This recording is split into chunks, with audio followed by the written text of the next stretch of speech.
Hola, probando, probando, ¿se escucha? Hola, muy buenos días a todos.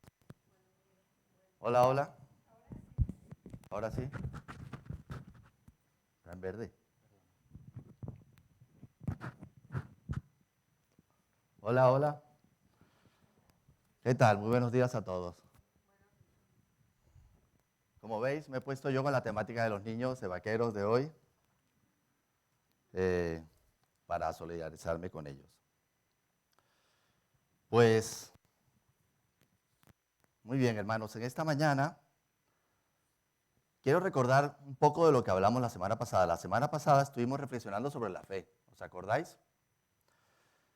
Estuvimos hablando de la fe del centurión romano.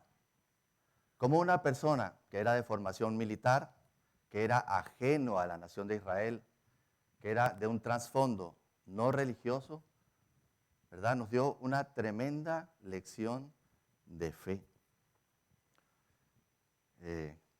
La fe es así, no depende del tiempo que hayamos estado en la iglesia, no depende de las veces que hayamos venido a la iglesia, ni los años que tengamos sirviendo al Señor, ni del puesto o cargo que tengamos, ni lo que hagamos o no hagamos en la iglesia.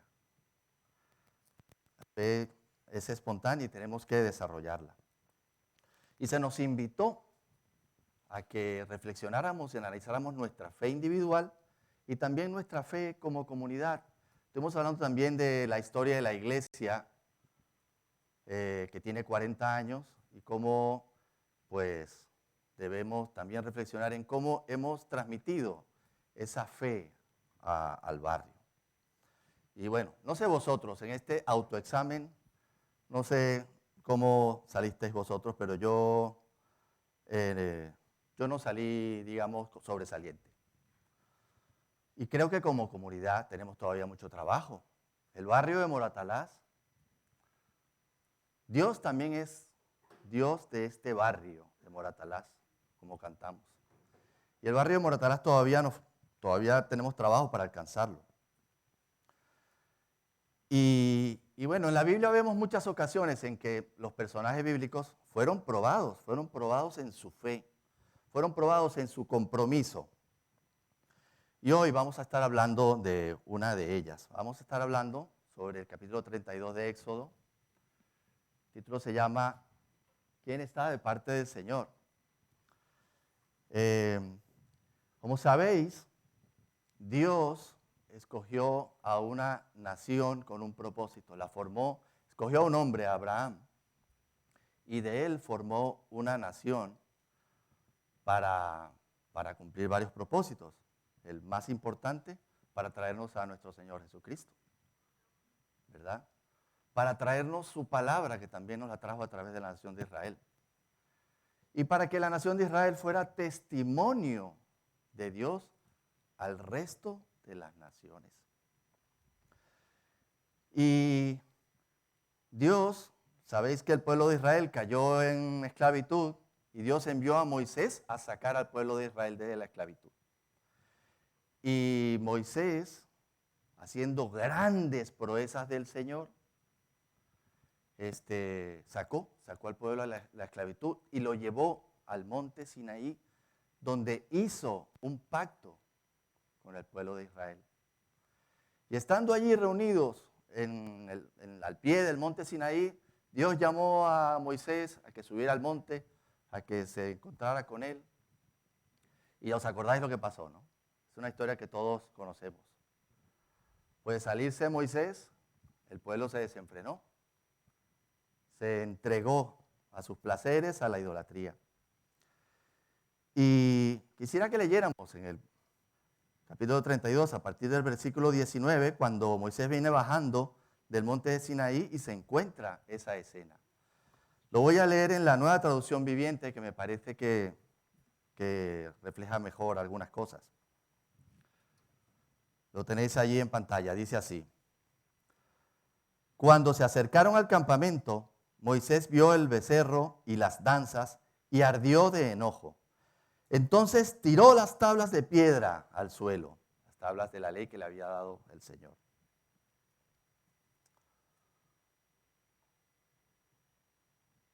las cuales se hicieron pedazos al pie del monte.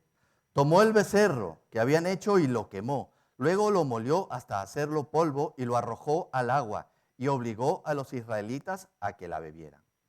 Por último se dirigió a Aarón y le preguntó, ¿qué te hizo este pueblo para que lo llevaras a caer en un pecado tan grande? No te disgustes tanto, mi señor, contestó Aarón. Tú sabes bien qué mala es esta gente. Ellos me dijeron, haznos dioses que puedan guiarnos. No sabemos qué le sucedió al tipo ese Moisés, el que nos trajo hasta aquí desde la tierra de Egipto.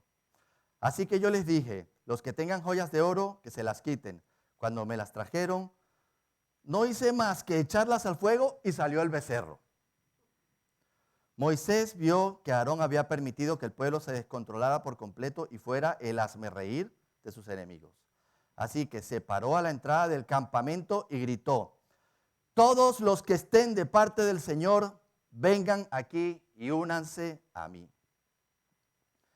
Y todos los levitas se juntaron alrededor de él. Moisés les dijo, esto dice el Señor, Dios de Israel. Cada uno de ustedes tome su espada, recorra el campamento de un extremo al otro, maten a todos, incluso a sus hermanos, amigos y vecinos. Entonces los levitas obedecieron la orden de Moisés y ese día murieron unas 3,000 personas.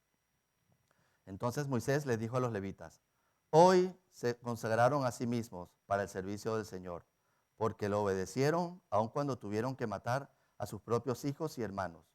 Hoy se ganaron una bendición. Amén.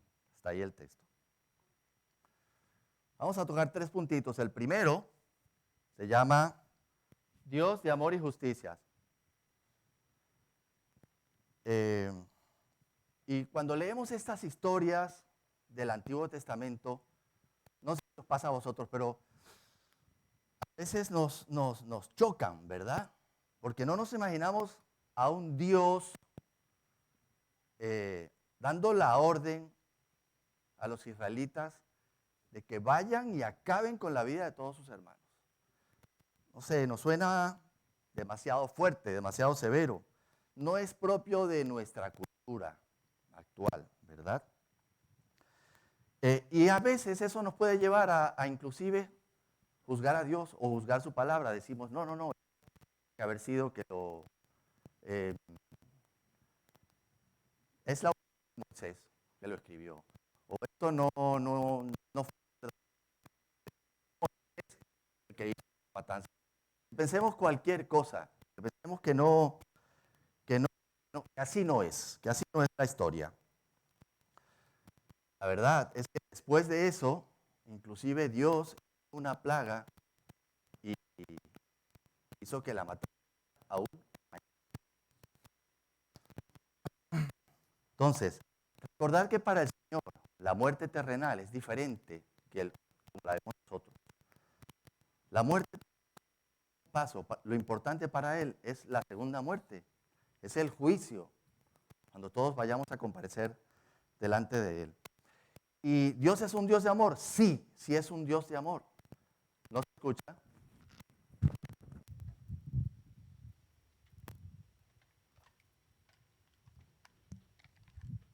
Gracias. ¿Dios es un Dios de amor? Sí, es Dios de amor. Pero también es un Dios de justicia. También es justo. Dice Proverbios 21 que el que va tras la justicia y el amor haya vida, prosperidad y honra. La justicia de Dios va de la mano con su amor. Si no fuera por la justicia de Dios, no tendría sentido lo que acabamos de hacer, de celebrar la Santa Cena. Si no fuera por la justicia de Dios, Él no hubiera podido pagar el precio por nosotros y ofrecérnosla gratuitamente.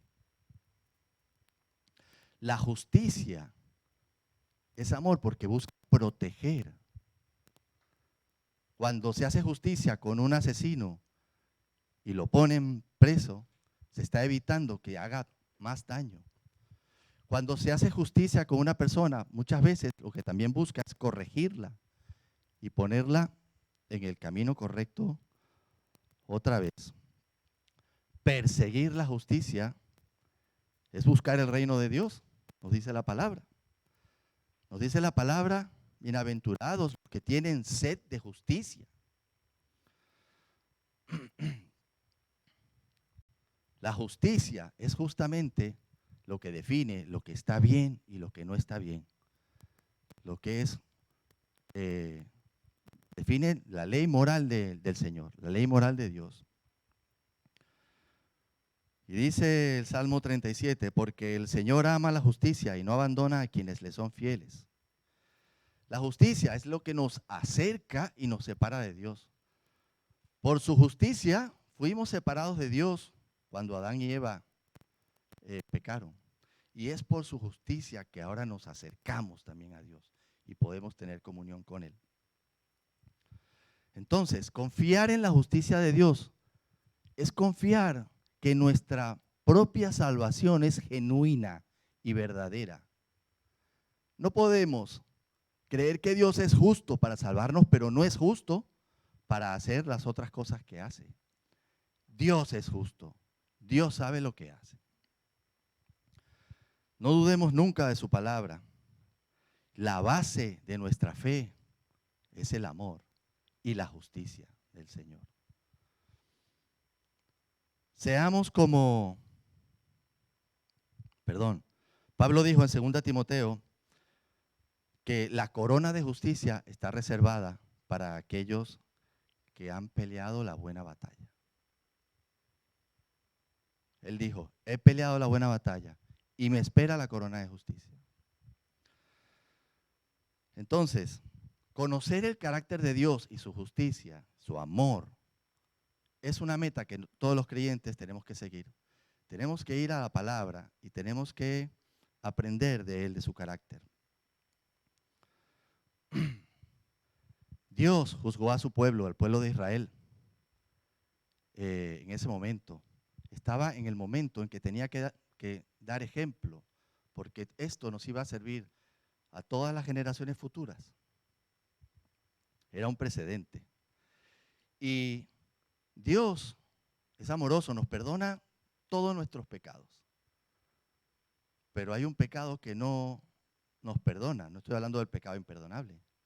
Estoy hablando de no acudir a Él, de no hacer decisión por Él, de no buscarlo a Él, de rechazar su gracia. Al final, todos tenemos que hacer esa decisión. Cuando Moisés dijo, todos los que estén de parte del Señor, vengan aquí. Eso ocurrió hace 3.700 años y sigue ocurriendo hoy, porque todos tenemos que comprometernos con el Señor. Y no es nada más un tema de recibir al Señor una sola vez. Es algo que tenemos que hacer día a día. Día a día tenemos que luchar contra la impiedad, tenemos que luchar contra nuestras propias deseos, contra las tendencias del mundo. Día a día tenemos que tomar esa decisión y ponernos del lado del Señor. Y día a día, si nos equivocamos y no lo hacemos, hay consecuencias. Hay consecuencias. Y en algunos casos pueden ser bastante severas. A pesar de que tengamos la salvación, a pesar de que nos arrepintamos, la consecuencia siempre va a estar ahí.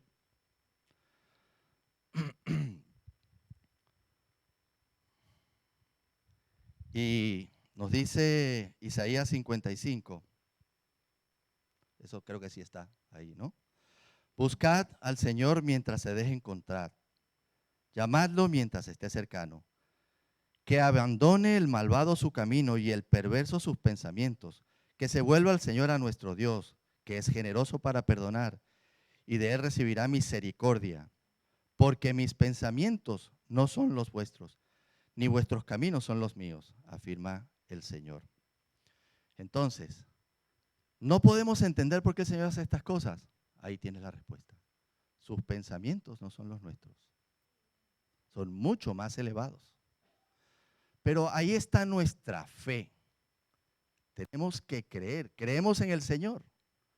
¿O vamos a creer en nuestro juicio? ¿O creemos en el Señor cuando está bien con nuestro juicio, pero cuando no nos parece, no vamos a creer en el Señor.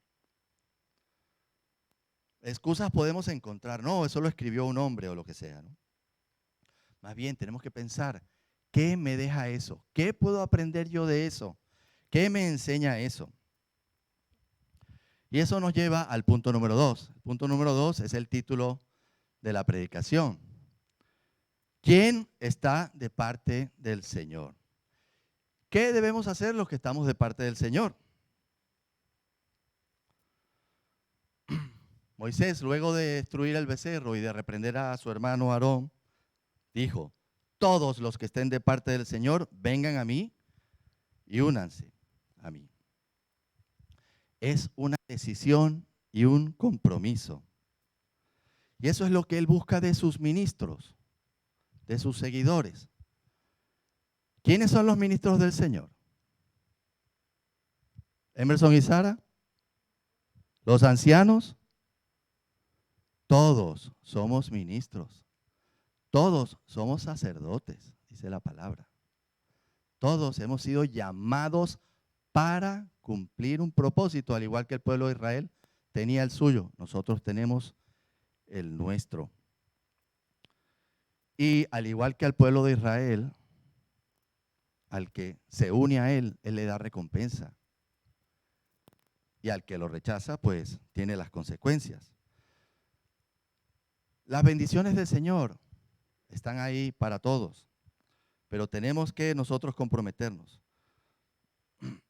Entonces, vamos a profundizar un poco.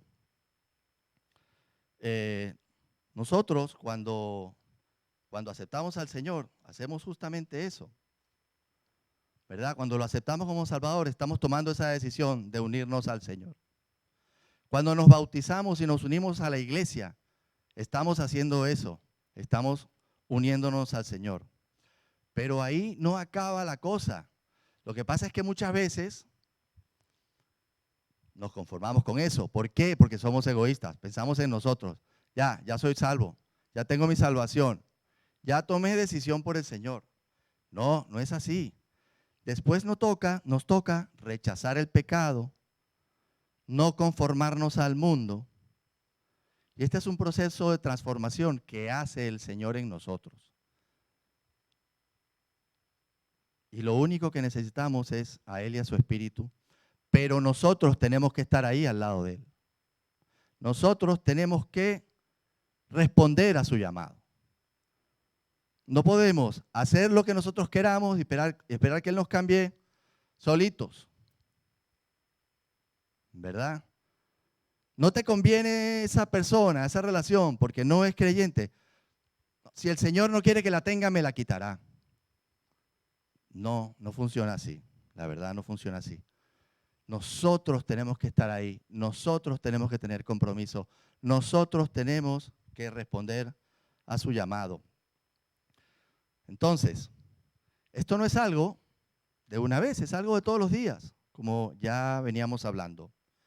Es una lucha. O sea, que tú tienes que imaginarte que cada día el Señor te dice, cuando te levantas, cada día el Señor te dice, los que están de mi parte, vengan aquí. Te levantas. Los que están de mi parte, vengan aquí. Vas de vacaciones. Los que están de mi parte, vengan aquí. Tienes que perseverar. Tenemos que perseverar.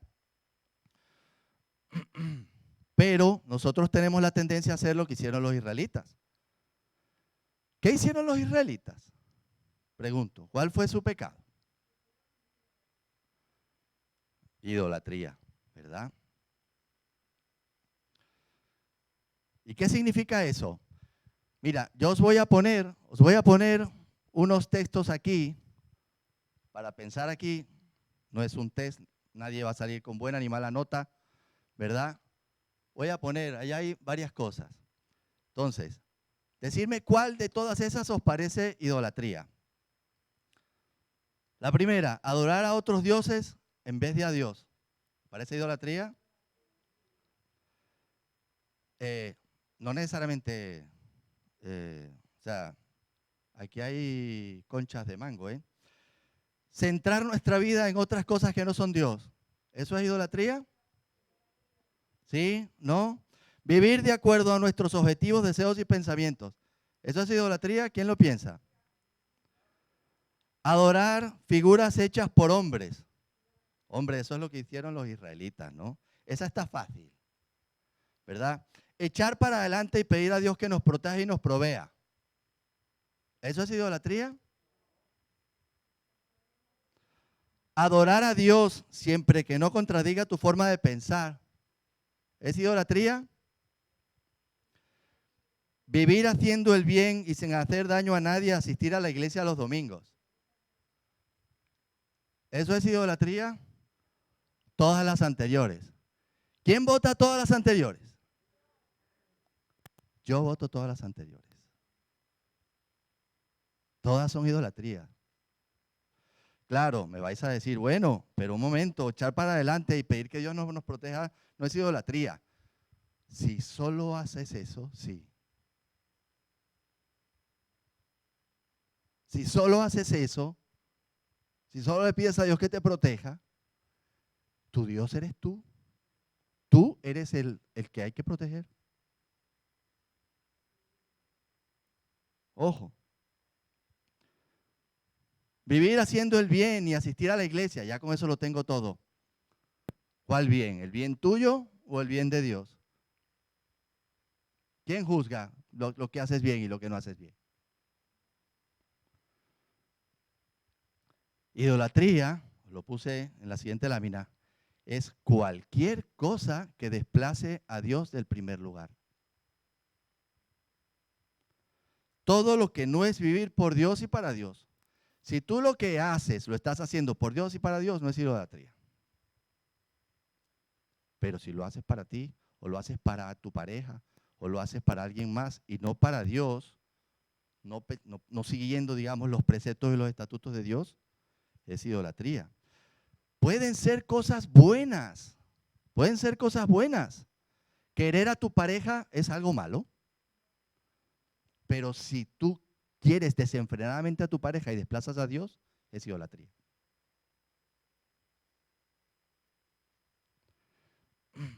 Entonces, estamos llenos de ídolos. Yo creo que no hay época de tantos ídolos como las que estamos viviendo ahora. Y una forma de identificar nuestros ídolos es ver nuestras emociones. ¿Qué cosas llevan al límite tus emociones? ¿Qué cosas te gustan tanto que te dan un subidón tremendo? Pues puede que por ahí haya una idolatría. ¿O qué cosa te pasa que te pasa lo contrario, que te cabreas muchísimo, que te saca de tus casillas? Pues eso, por ahí puede que también haya alguna idolatría. La semana pasada también estuvimos hablando de algunos ismos, ¿lo recordáis? Espiritualismo, fundamentalismo y otros, ¿verdad?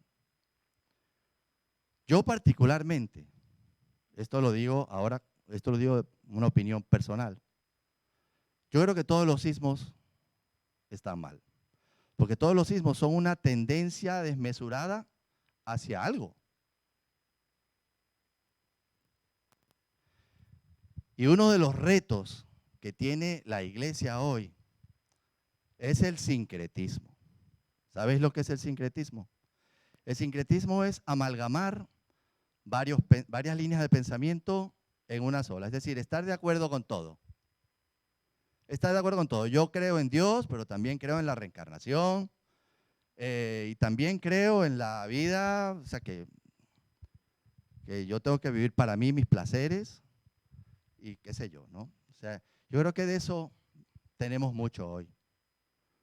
O sea, que nos hacemos un cóctel a gusto, ¿verdad? Entonces, lo que yo creo, metemos a Dios en la ecuación o no, metemos a Dios en la ecuación, pero no nos guiamos por su palabra, no nos guiamos por lo que Él dice, sino que tomamos de la sociedad, tomamos de aquí, tomamos de allá y bueno, hacemos ahí una merengada.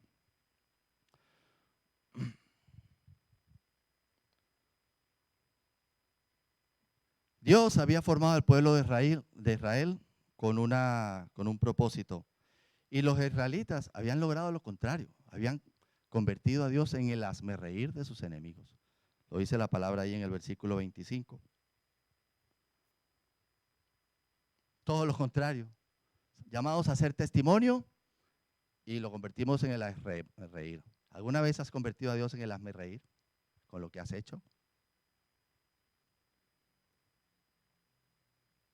Que ese ejemplo que das no es como para decir, yo soy un seguidor de Jesús. ¿Por qué creéis que Moisés hizo pedazos las tablas de la ley? Las hizo pedazos. Yo a veces he pensado, hombre, pero si era de Dios. O sea, las tablas de la ley como piedra no tenían ningún valor. ¿Qué es el valor? Lo que tiene valor son los preceptos del Señor. Lo que Moisés hizo fue demostrarle a los israelitas lo que habían hecho. No fue Moisés el que rompió las tablas, fueron los israelitas los que hicieron pedazos sus preceptos con sus acciones. Y eso fue una ilustración bastante gráfica. Así que Moisés hizo el llamado, que vengan a ti aquí todos los que siguen al Señor. ¿Quiénes respondieron? Los levitas. ¿Por qué creéis que los levitas respondieron? ¿Por qué creéis que solo los levitas? ¿O por qué creéis que no fueron la mitad de los levitas o un grupo de los levitas? O un grupo de los levitas, un grupo de los de Judá, un grupo de los de Isaacar, un grupo de los de las demás. Eso es curioso, ¿verdad? Pensar en eso. ¿Por qué solo los levitas? ¿Los levitas eran mejores que sus hermanos? ¿Tenían mayor unción? Pues aquí hay una lección que podemos aprender. Yo creo, o sea, cuando yo me pongo a reflexionar en esto, que al Señor le gusta que escudriñemos la palabra, yo creo que los levitas siguieron el ejemplo de algunos de sus líderes. Imaginaros que algunos líderes corrieron a donde Moisés y el resto de los levitas, al ver a los líderes hacer eso, ¿qué hicieron? Corrieron donde estaban sus líderes. ¿Por qué los de las otras tribus no lo hicieron? Porque sus líderes no lo hicieron. La identificación de clan o de familia es fuerte, ¿verdad? Tú no quieres ser el que está desubicado, ¿verdad? Si, como los políticos en el Congreso. Si el líder vota una cosa, pues todos amén con lo que vota el líder. Pues tú no quieres después tener un lío con ese señor después, que te vayan a expulsar del partido, ¿verdad?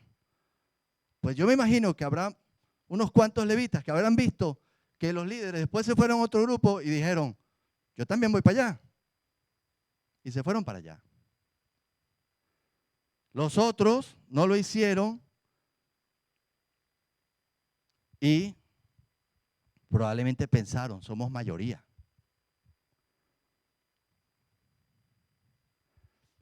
¿Verdad? Las otras 11 tribus, cuando vieron que los levitas se fueron allá, habrán pensado, somos mayoría, no hay por qué preocuparse.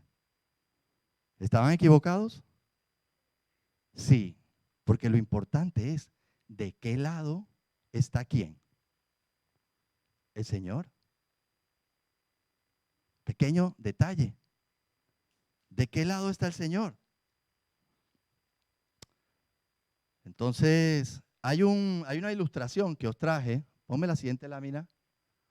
Eso es un experimento de presión de grupo de un científico que se llamó Ash. Se hizo en el año de 1951. Lo explico rapidillo. Esto es una prueba visual que hacen, digamos, a 10 personas. Y se ponen de acuerdo, de manera que 9 de las personas están confabuladas con el experimento. Y una de ellas es el objeto de la prueba. Entonces, ¿qué hacen? Les dicen, vamos a hacer una prueba visual. Vamos a poner 2 tarjetas. La primera tarjeta ponemos una línea con una longitud. Tenéis que decirme cuál letra de la segunda tarjeta corresponde con la línea. ¿verdad? ¿Cuál corresponde ahí? La C. Entonces, saca una tarjeta. La C. La persona que está objeto de la prueba la ponen de última. Entonces él ve que dicen C, C, C, C, C, C, C. Y él dice, lo ve y dice C. ¿Vale? Y así sacan 3 o 4 tarjetas. A la cuarta, todos se han puesto de acuerdo para decir la letra equivocada. Y entonces, B. Y el último lo ve y dice, ¿pero qué pasa aquí? Aquí todos se han vuelto locos. Y entonces dice, A. Vale, viene la siguiente tarjeta. Están todos otra vez confabulados. Están diciendo la incorrecta. Y entonces ya la segunda y la tercera vez, esa persona, ¿qué creéis que hace? Lo que hace el grupo. Porque ya le incomoda ser el que, ¿sabes? La discordia. No entiende por qué. ¿Estoy viendo bien? ¿Estoy tonto? ¿O es que esta gente está tonta? Yo no sé qué pasa, pero yo voy a decir lo que todo el mundo dice. Y esto es verídico. Entonces, se hizo hace bastante tiempo. Eso pasa. Yo creo que eso pasó cuando, si son los líderes, además, las personas que son la influencia en la vida de las personas, pues la gente responde también de esa manera. Pero eso nos lleva a pensar, uno, ¿a quién estás siguiendo tú? ¿Qué influencia estás siguiendo tú? Y dos, ¿qué influencia estás haciendo tú en otras personas? Porque todos influenciamos a las personas. Y cuando tú decides ser íntegro y hacer las cosas bien, estás influenciando. Y cuando decides no ser íntegro y no hacer las cosas bien, también estás influenciando. Y va a haber una gente que te va a seguir. Estés bien o no estés bien. O tú vas a estar siguiendo a alguien que esté bien o no esté bien. Entonces, eso es importante. Pero bueno, volvamos al punto original. No es solo tomar bando, es comprometernos con el Señor. Seamos como los tesalonicenses, que Pablo los felicitó en la primera carta de los tesalonicenses. Pablo los felicitó. ¿Por qué? Porque lucharon con sus ídolos. Dice el texto, que creo que os lo puse. Os constituisteis en ejemplo para todos los creyentes de Macedonia y de Acaya. Partiendo de vosotros, el mensaje del Señor se ha proclamado, no solo en Macedonia y en Acaya, sino en todo lugar. A tal punto se ha divulgado vuestra fe en Dios, que ya no es necesario que nosotros digamos nada. Ellos mismos hablan de lo bien que vosotros nos recibisteis y de cómo os convertisteis a Dios dejando los ídolos para servir al Dios vivo y verdadero. Eso es lo que tenemos que hacer. Otra pregunta que os hago. ¿Quién ordenó la matanza? ¿Moisés o el Señor? ¿Quién cree que Moisés? Nadie. El Señor, lo dice la palabra claramente. Dice, Moisés dijo, antes de hacerlo, Moisés dijo, esto dice el Señor. Moisés estaba en total comunión con el Señor porque venía de una llenura plena de su espíritu, de estar ahí 40 días con él. Pero eso no lo hizo más fácil, ¿verdad? Para el israelita que tenía que coger la espada y pasearse por todo el campamento matando, pues no era una decisión fácil. Significaba obediencia, significaba fe. Bueno, ya nos montamos en este barco, ahora tenemos que seguir. Difícil. Pues nosotros también estamos montados en el barco y tenemos que seguir. Dice, Dice la palabra, Moisés les dijo, hoy se consagraron a sí mismos para el servicio del Señor porque lo obedecieron. Eso está en el versículo 29, bueno, en la versión que hemos leído. Y yo me pregunto, ¿qué significa eso de consagrarse? No es una palabra que usamos mucho en estos días. ¿Qué significa eso de consagrarse? Cuando la buscas en el diccionario hebreo, es la palabra malé, que significa estar lleno, estar completo, investirse, ordenarse. Ellos se habían fichado en las filas del Señor y el Señor los está usando con un propósito quizá difícil, pero estaban sirviendo al Señor. Entonces, obedecer es eso, es hacerlo incluso contra nuestra propia voluntad, porque si lo hacemos porque nos sentimos bien, pues no estamos obedeciendo, estamos haciendo lo que nos gusta.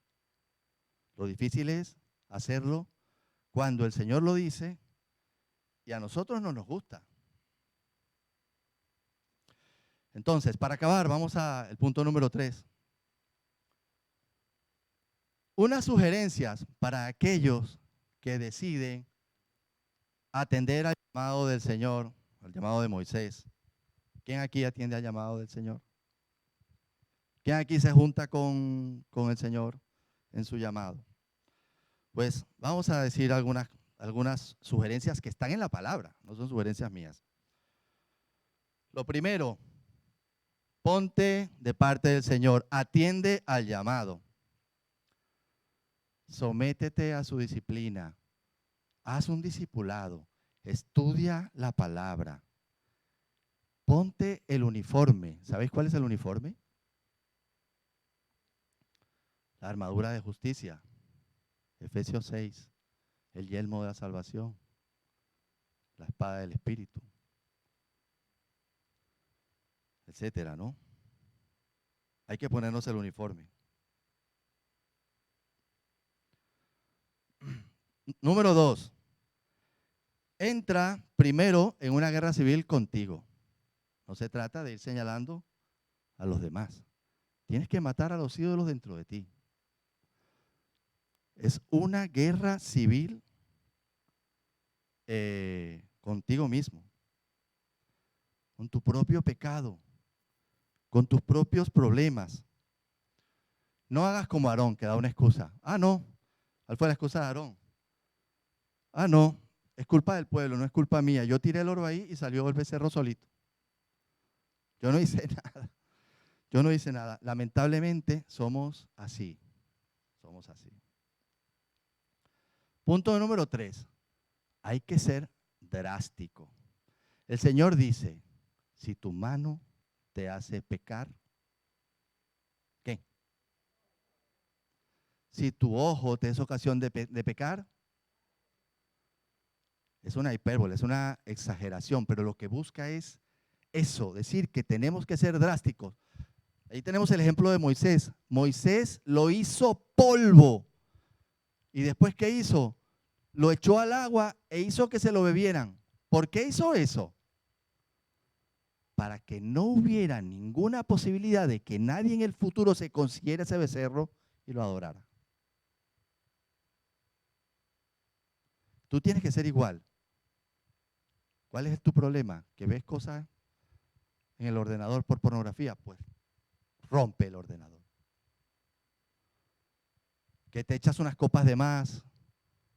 Pues pon un radio de 5 kilómetros y no te acerques a esa zona en 5 kilómetros. Porque si pasas cerca, ay, ya que estamos aquí. ¿Entiendes? Hay que ser drásticos y ese es un plan de ataque que nosotros tenemos que hacer. Punto 4. Y luego marcha al campo. ¿Qué es marchar al campo? Pues luchar contra la falsedad, la superstición, la crueldad, la opresión, la borrachera, la lascivia, todo tipo de pecados. Pero claro, no es que tú vas a ir como justiciero juzgando a los demás.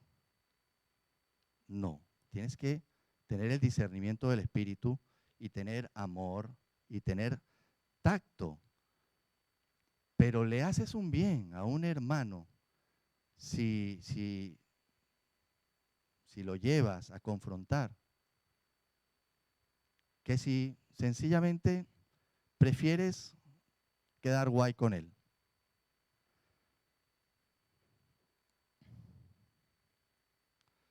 O díselo a los pastores, o díselo a los líderes.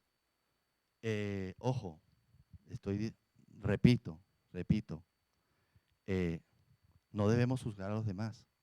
Pero si vemos a alguien que necesita nuestra ayuda, que vemos que está en una mala tendencia, debemos buscar las formas de que reciba ayuda. ¿Verdad? Y por último, busca y pon tu mirada en alguien que te pueda servir de ejemplo. ¿Verdad? No pongas tu mirada en los Aarones. Las personas que lo que quieren es quedar bien contigo. Los mejores líderes son los que están dispuestos, por amor a ti, confrontar tu situación o tu pecado. No sigas a alguien que solamente te dice cosas bonitas. Tampoco sigas a alguien que se cree mejor que los demás y que se cree que le va a decir a los demás y no trata con sus propias situaciones. Pero tenemos que poner la mirada en gente adecuada y nosotros ser ejemplo de otras personas, que otros puedan poner su mirada en ti porque tú estás dispuesto a luchar contra tus propios ídolos. Acabo comentándoos que en el siglo XVII, San Luis de Francia, Luis IX creo que era, estaba, digamos, en oposición con el rey. El rey de Francia estaba en oposición con el rey de Inglaterra.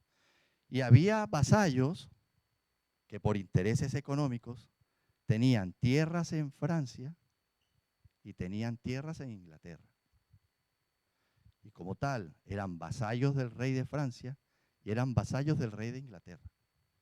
Y este hombre, San Luis de Francia, los reunió a todos y les dijo, ¿sabéis qué? No podéis servir a dos señores. O quedáis con vuestros negocios. Acordaros que en ese momento era feudal. O sea, tener tierras en un reino era ser parte de ese reino. Ahora la cosa es diferente. Ahora tú puedes tener negocios en 20 países. Pero en ese momento debías tu lealtad a una corona. Entonces este hombre les dijo, ¿sabéis qué? No podéis servir a dos señores. O tenéis tierras aquí en Francia o tenéis tierras en Inglaterra. Pero no podéis tenerlas a los dos. Así que decidid. Si os quedáis allá, perfecto, no hay problema. Pero decidid. Y esa misma ilustración es para nosotros. Nosotros no podemos tener negocios con el Señor y tener negocios con el mundo y tener negocios aquí, negocios allá. No podemos. No podemos servir a varios señores, no podemos servir a dos señores. Solo tenemos un Señor, una palabra, un espíritu. Entonces, despojémonos de todas las tierras de los otros reinos, comprometiéndonos al llamado que nos hace el Señor de juntarnos a Él, con fe en que Él nos guiará. Amén. Oremos.